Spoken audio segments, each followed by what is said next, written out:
अफगान सफ़ीर से सवालनामा शेयर किया है, उन्हें हक़ाइक़ बताना होंगे। चाहते हैं वाक़े में मुलव्वस मुल्ज़िमान को सज़ा दें। वज़ीर ख़ारजा शाह महमूद कुरैशी की मीडिया से गुफ्तगू, कहा अफगान सफ़ीर की बेटी के मामले को पोशीदा रखने का हमारा कोई इरादा नहीं, तमाम हक़ाइक़ मीडिया के ज़रिए सामने लाएंगे। तहकीकात से मुताल्लिक़ अभी कुछ नहीं कहना चाहता, ये हसास मामला है, बड़ी एहतियात और संजीदगी से आगे लेकर चलना है। हम चाहते हैं कि सफ़ीर बुलाने के फ़ैसले पर नज़रसानी की जाए।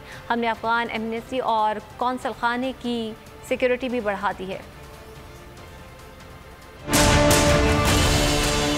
सेक्रेटरी साहब ने उनके एम्बेसडर को, जिनकी साहिबजादी हैं, उनको दफ्तर खारजा में दावत दी और हुकूमत पाकिस्तान के नुक्ते नज़र से आगाह किया और उन्हें पूरी तसल्ली दी, मुकम्मल ताउन की तसल्ली दी। हमने कुछ पोशीदा नहीं रखना। हमारी इन्वेस्टिगेशन जो ऑनगोइंग है, हम आपसे शेयर करना चाहेंगे। पोशीदा रखने का हमारा कोई इरादा नहीं। वो जो उनका फैसला है अपने एम्बेसडर को और सीनियर डिप्लोमेट्स को रिकॉल करने का, उस फैसले पर नज़रसानी करें और वो नज़रसानी हम दोनों के मफाद में है। हमें उनका ताउन दरकार होगा।